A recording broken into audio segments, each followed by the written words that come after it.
the invitation. Thank you very much. Where to start? Recycling is not something completely new to Pakistan, but it's something where a lot of people are hesitating.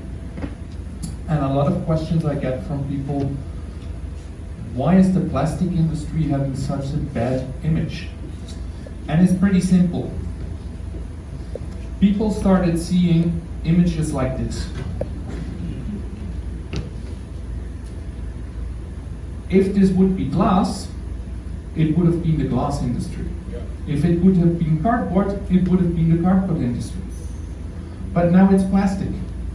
And people are eating cows, and all of a sudden they open a cow and there's a lot of plastic inside. At the same time, if I look at this, I see something else. What civilians see is the plastic side. Plastics are bad, we should ban it. I see money laying around on the street. And just to give you a simple explanation, if you buy a ton of PP material, you're going to pay around 1,000 euros. Sorry that I put it in euros, but it makes it a little bit simple. You're going to convert this into a film, into PP raffia, non-woven, whatever. So you're going to add 300 euros to this. So actually, if you compare 1 ton of production waste to a ton of normal material, you're talking about 1,300 euros what your waste is worth. Then you're going to print on it. So you're going to add another 300 euros to the process, which means the ton of PP waste which you have at the end of your process is worth 1,600 euros. So if you go to the street and you look at that material, I see 1,600 euros every ton which is laying around. Now, of course, we are not able to recycle every single piece of it. It's just not possible. Because a lot of the materials that have been used over the past have not been designed to recycle. They're PE, PET, PP laminates. And the problem is that if you mix them together, I can put them in a machine and make a pallet out of it. But the problem is you can't feed them back in any application. So what are we going to have to do in the future is to look a little bit different towards it. Because if we look at the usage of plastic, it is constantly increasing. This is just an idea to give you what is currently the virgin feeding stock, what is recovered from this feeding stock, also what is recovered monomers, mechanical recycling, and the demand for growth.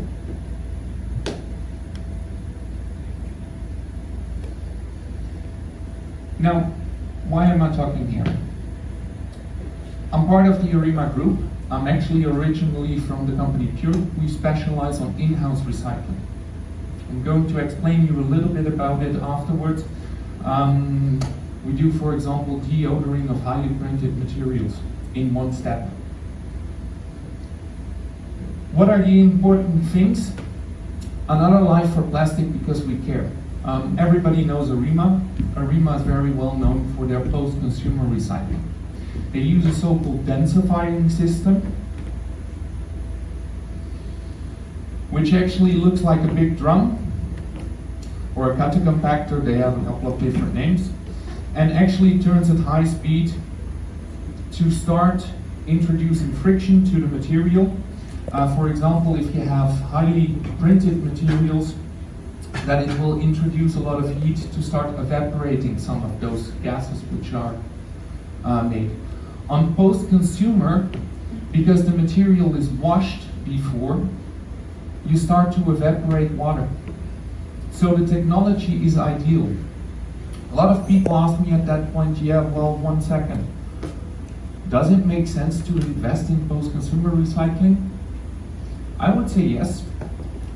Basically, if I would have 10 million euros, I would invest it directly here in Pakistan. For a simple reason. It would allow me to buy at least one shredder, one very good washing line, and one very good densifier. Which means afterwards I would be able to start producing granules. Now these granules, I wouldn't maybe not sell them directly to the Pakistani market, but I would sell them to EFSA. To EFSA, sorry. The machines are EFSA certified, or FDA certified. So I have a possibility to sell it to Europe. Why is this interesting? Europe is forcing producers to use at least 15 to 30% of post-consumer materials in flexible packaging in 2025. As I mentioned before, Europe is only recycling 10% of its capacities. So there's a lot of potential and there's a lot of material out there. Now, going from Erema, we have PureLoop, which is specializing on in-house recycling. We use a so-called shredder-extruder combination, which basically allows us to take material, throw it in the machine, be done with it. Because you're producers, you don't want to recycle. But it's not a perfect world. Another company is the company KeyCycle, and KeyCycle specializes on, for example, de-inking systems. We are now able to de-ink materials. Highly printed materials can be de-inked, reprocessed, and refed back into films. To give you a little bit of an idea, I can explain a couple of other things. One company which is very interesting is Plasticpreneur. It is a small startup in Austria. They're producing very small 6,000 to 8,000 euros injection molding machines for villages, for example, in Africa. Also in rural locations where people can actually take bottle caps and things like that, start to recycle, make, for example, combs or other usable products out of it. So that's very interesting. I went already over this. Chemical recycling. That's what everybody nowadays has in mind. I heard something about chemical recycling. Is it the solution? No, absolutely not. The problem is chemical recycling. Currently there are around 150 plants worldwide, and they're basically pilot plants. So they're not really producing a lot of material. At the same time, what we have learned over the past couple of months is that actually you need a very clean feeding stock to run a chemical recycling plant. As soon as you have foreign polymers which don't fit, your process is gone. And you can throw out a lot of chemicals, which is actually not very positive from that side. So at the moment, what are we looking about when we speak about chemical recycling and mechanical recycling? So on the mechanical recycling side, we can process almost all materials. Solvent-based recycling is possible on the main materials, I would say. Depolymerization is only possible on PET and PS. And pyrolysis is basically going back to an oil. This is possible on only the principal materials, so PE, PP, and polystyrene. Gasification or burning, thermal recycling is also counted as chemical recycling. Can take all the materials, but that was a no-brainer. However, one of the things was, if you look at the carbon footprint, it's not the cleanest way. So it doesn't really make sense. Now, what can we do with mechanical recycling? Because that's always a little bit an interesting question. DSD 310 material. Maybe somebody, it rings a bell for somebody. But this is basically what we call in Europe the yellow bin. We have a yellow bin where plastic is collected. All different types of plastic are thrown in there and are basically brought to a central sorting system. And this sorts out the materials they can use or they can't use. Now, what is possible is, for example, to take flakes from film, different types of film, and basically go back to a granule. Now, these granules can be used in injection molding, but they can also be used, for example, in 100% film. This is absolutely not a problem. Garbage bags, for example, they don't need the cleanest type of material. However, one of the most important things is that your production machinery is able to handle these types of materials. Now, this is another,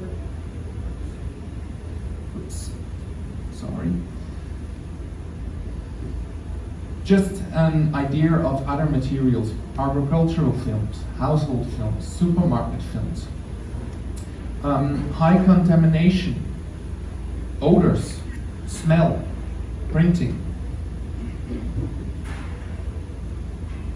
And exactly the printing is what we are looking now.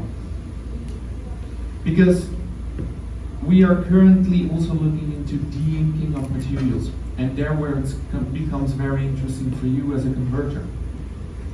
Because if you have a lot of waste, which happens pretty quickly, somebody offset a machine, the changeover was a little bit too quick, and somebody mixed the wrong paint, so you're going to produce waste, unfortunately. Now, with these technologies, we're able to basically remove the inks due to breaking the surface tension, due to frictions, and afterwards we are able to go back to a plain film which can be recycled on a line and be reused 100% in a normal blown film, cast film, or bio-PP film. What does it look like? This is a typical LDP printed material. After the inking, what happens with the repelletized materials, and a sample of 100 micron plain film. Now, I can show a couple of different samples on different colors. Also, tubes can be recycled. We have different possibilities.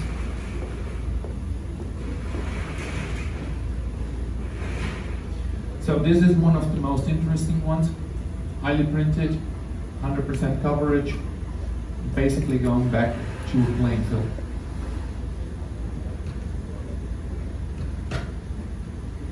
Or, for example, as I told, the yellow bin fraction. So this is a typical example where we actually go back to materials. Now, deodoring is also possible. We have a couple of companies in Germany, for example, a company called the Grüne Punkt, the green dot. They're well known for using materials of recycled materials. So what happens is you basically have a yellow bag where you collect the material. The material is of course sorted before. The material is washed most of the time. Then you basically go into a densifier. So you start to evaporate solvents, you start to evaporate humidity. We have a continuous laser filter where we remove contaminations, and we have a possibility of doing an extra filtration. So to go even finer. Now, as soon as the material is pelletized, it goes directly into what we call a refresher. This is typically for post-consumer applications. It's a process which takes a little bit longer, so you have hot air flowing through the silo, basically heating up the VOCs, so volatiles. Volatiles are basically gases which are inside of the pellets. Due to heat, you actually activate them. So for example, for the benches you were mentioning that you are producing, if you would take the pellets and put them into a silo, heat them with hot air over a period of 7, 14 or 24 hours, you're able to remove the smell because you activate the volatiles. In this process, does it affect the MFI of the material? No, because basically, or no, not completely true. Every time you heat up the material, you of course affect it a little bit. Can't prevent it. It's physics. However, it is possible to add additives or master batches or things like that to re-increase or to play with certain levels. However, the refreshing process where we deodorize doesn't have an effect in itself because the temperatures don't range to a point where it starts to have an influence. So, why do we use a densifier? Well, it's easy. Materials pre-shred, put a lot of energy into it, and then you extrude it. Now, that's not the only thing, and I'm going quickly over this. I heard that a couple of brands owners were here. PET bottles in Europe are currently made out of 100% recycled PET. All lines that are sold are FDA approved and EFSA approved. So they're good for food content. I'm not going to explain the whole process because that would jump the time, and I think some of you would like to go to the office or home, or so I'll speed it up. But this is just an example of Nestle, which is forcing companies to use 50% of recycled content, even 100% of the recycled content. Now at the moment, in Pakistan, this is not usual to have these kinds of demands. However, I was in Lahore 3 months ago, and I had a very nice meeting which took about 6 hours with Nestle to talk about in-house recycling. And they were actually mentioning that, yes, they are going to force people to use post-consumer because it's their brand image. It's one of the things worldwide they have to show, hey, we're recycling, we're not the bad guys.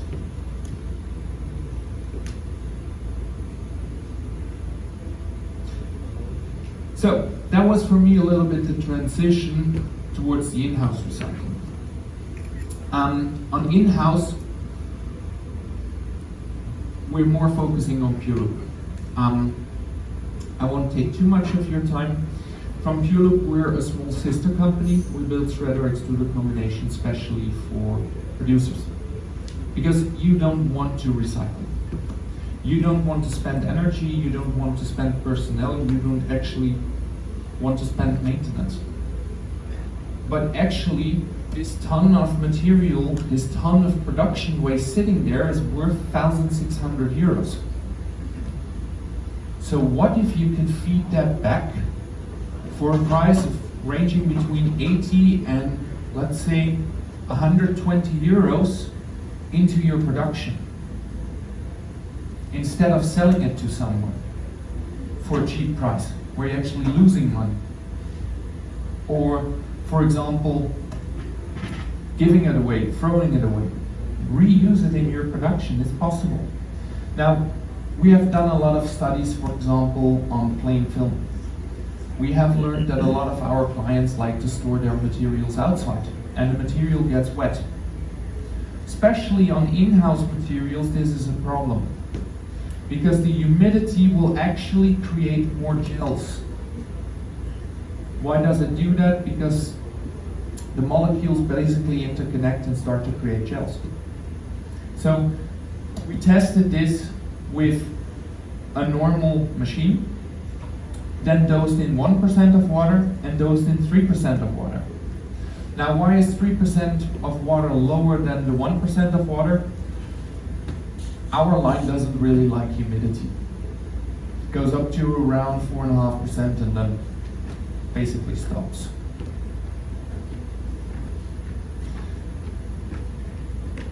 What could you do on such a line? I'm just showing a couple of samples. It can be guillotine reels.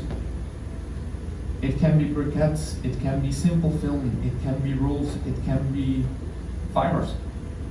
Currently, we sold a line to the Karachi Group, which is one of the biggest producers of polyamide or nylon yarn in Europe, and also in Pakistan. It is pretty interesting to go towards the fiber industry because there's a lot of potential. However, also the flexible packaging industry is really interesting.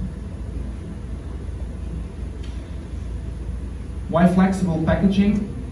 And I'm now showing you a statement from one of our main agents in Europe, which is Merlijn van Essen, which is also known as a European brand for producing pretty good printing machines and pretty good extrusion lines. And people who are running these over here, I see a couple of you who I know have these lines. Know that they know what they're doing. They're on the right track. And if they say things like that, it honors us.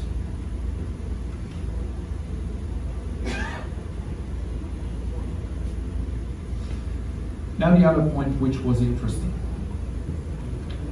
and it's more towards the conversion part.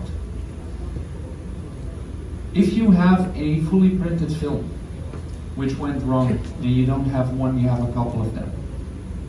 What you actually would like to do, because it's a lot of money laying around, cut them in the middle, throw them in a line. What we do, we have an internal shredder over here. So the line shreds the material, doesn't matter, we just need half of it. For us it doesn't matter how big the pieces are, as long as they fit on a conveyor belt, it's perfectly fine. Then we do a filtration. Because if we take out the ink particles, which actually create gases during the extrusion process, we're already one step further, because we took the contaminant out of the melt. Now the reason why we redirected towards a second extruder is pretty simple. In the second extruder we inject supercritical CO2. Now supercritical CO2 basically connects on a molecular level with the volatiles. Volatiles basically are this ungood smell of printed material when you try to recycle it.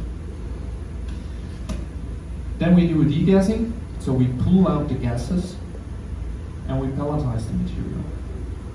End result, we actually got a certification from Kimberly-Clark. And this certification was re-pulled afterwards by marketing, because marketing are sometimes, well, not so far yet. They did a pretty interesting test on toilet paper. So, simple toilet paper. Packed one time, fully printed with a recycled film, which was slightly grayish. So there was a slight silver shimmering in it. And a completely virgin film. The material had exactly the same price. So there was no price difference. On one was marked made out of 100% recycled material, and the other one was made out of virgin material. Now, the marketing of Kimberly-Clark found out that actually 60% of the people were buying the non-recycled material and only 40% were buying the recycled material.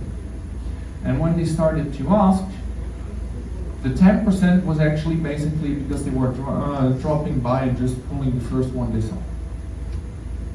So actually, if you look at the European level, so this was done in England, the mindset is already shifting towards people saying, well, I prefer to take recycled material than to take virgin material, because I actually know the value.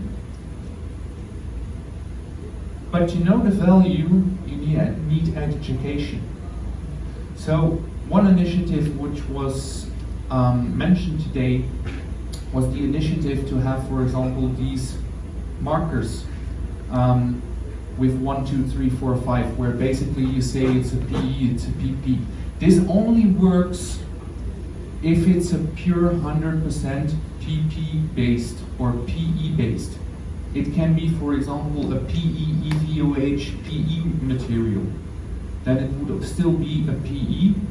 But anyway, this is one of the important points. Good. Thank you. I think I'm over for today because they stopped my presentation. If there are any questions, feel free to ask me.